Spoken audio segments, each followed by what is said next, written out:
Welcome back guys. आज फिर से एक नई वीडियो के साथ हाजिर हूँ। और आज का टॉपिक है अपना कोटक महिंद्रा बैंक।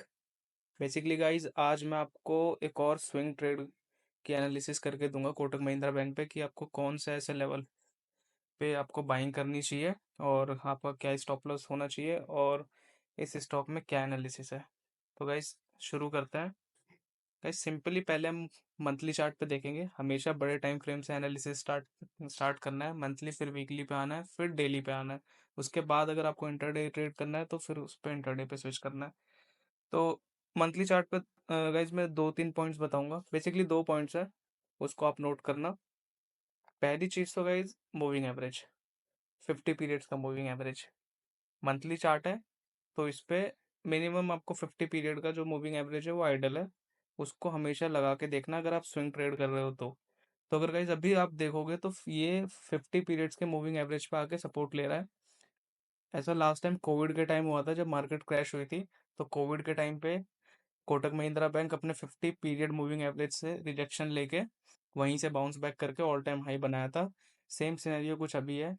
अभी ये कंसोलिडेट कर रहा है काफी महीनों से और 50 पीरियड मूविंग एवरेज पे आके खड़ा हुआ है। प्लस एक प्लस पॉइंट और है इसके पास कि नीचे दो अंडर राइटिंग लेवल्स है।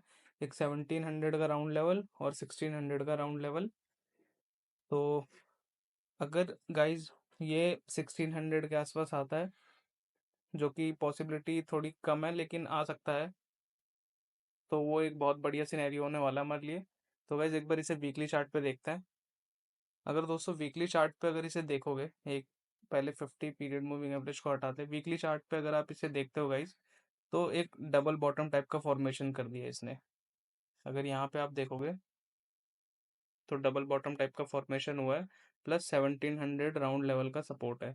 अगर इस जोन को तोड़ देता है, इस लेवल को तोड़ देता है, तो इसका नेक्स्ट जो सपोर्ट है वो गाइस 1600 का राउंड लेवल ही है, जो कि एक बहुत बढ़िया सपोर्ट है। अगर यहाँ पे आता है तो आपको सबसे बेस्ट बाइंग अपॉर्चुनिटी मिलने वाली है।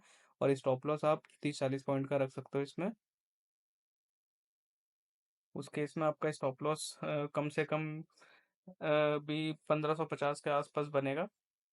और अभी क्या क्या सिनेरियो है दोस्तों। पहला तो ये कि ये जो डबल बॉटम पैटर्न है इसका अगर नेकलाइन देखोगे तो ये यहाँ पे है, करीब 1920 के आसपास। तो वहां तक का आपको वेट नहीं करना ब्रेकआउट का, आपको मैं उससे पहले ही एंट्री बताता हूँ। अगर आप डेली चार्ट पे जाओगे तो डेली चार्ट पे अगर आप इसे देखोगे तो ये ऑलमोस्ट डब्लू पैटर्न फॉर्म करना शुरू कर चुका है। अगर इसकी नेकलाइन का अगर ब्रेकआउट होता है जो कि 1780 के आसपास है, अगर ये ब्रेकआउट देता है तो आप यहाँ पे एंट्री ले सकते हो और इसका स्टॉप लॉस आप सिंपली 1710 के आसपास या 1700 का रख सकते हो। पहला तो आपका जो एंट्री है ये है। और दूसरा जो आपका एंट्री बनना चाहिए वो आपका इस काउंटर ट्रेंड लाइन पे बनना चाहिए, इसके ब्रेकआउट पे। इसमें आपको दोस्तों दो चीज़ों की कंफर्मेशन मिलेगी। पहले तो ये ट्रेंड लाइन का ब्रेकआउट मिलेगा, दूसरा इस जो ये जो डब्ल्यू पैटर्न फॉर्म हो रहा है और एक inverted head and shoulder type का भी पैटर्न फॉर्म हो रहा है डेली चार्ट पे। ये तीन चीज़ों का आपको ब्रेकआउट एक साथ मिलने वाला है। W pattern plus inverted head and shoulder का नेकलाइन प्लस ट्रेंड लाइन का, तो आपको तीन चीज़ों की कंफर्मेशन एक साथ मिलने वाली है। तो अगर इस केस में भी आपका स्टॉप लॉस या तो इस स्विंग लो के नीचे रख सकते हो, अगर थोड़ा सा और सेफ स्टॉप लॉस रखना है तो आप इस स्विंग लो के नीचे रख सकते हो। और गाइज अगर आप इसको वीकली चार्ट पे एक बार 200 मूविंग एवरेज को लगा के देखोगे तो 200 मूविंग एवरेज पे भी आके पड़ा हुआ है। ये 200 मूविंग एवरेज से सपोर्ट ले रहा है। 200 मूविंग एवरेज एक बहुत ही स्ट्रॉन्ग मूविंग एवरेज है। अगर आपको इन्वेस्टमेंट या फिर स्विंग ट्रेड के लिए कोई स्टॉक देख रहे हो तो 200 मूविंग एवरेज और 50 मूविंग एवरेज पे जरूर इस स्टॉक को एनालाइज करें ताकि आपको बेटर रिजल्ट मिल सके। और डेली चार्ट पे गाइज मैंने जो आपको एंट्री बताई है वो तो बिल्कुल यही दो तीन एंट्री मेथड्स है जिनके थ्रू आपको एंट्री करना है। या तो इस नेकलाइन का ब्रेक अगर ये थोड़ा नीचे आ जाता तो 1600 के आसपास देखोगे इस क्या पैटर्न बन रहा है, उसके अकॉर्डिंग आप ट्रेड लेना। और जो आपका टारगेट होगा इस स्टॉक में, जो पहला टारगेट होगा आपका 1900 के आसपास होना चाहिए।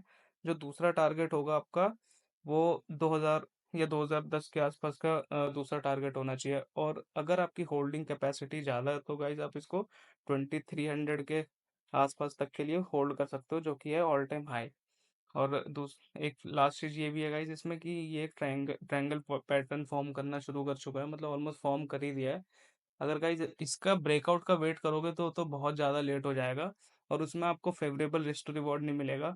इससे अच्छा ये है कि अभी जिन सपोर्ट्स पे आके पड़ा हुआ है तो वहाँ पे आप पैटर्न्स ढूंढिए और उनके ब्रेकआउट्स पे एंट्री लीजिए, ताकि आपको बेटर रिस्क टू रिवॉर्ड मिले, जहाँ पे आपका स्टॉप लॉस भी छोटा होगा और टारगेट भी बहुत बड़े मिलेंगे आपको।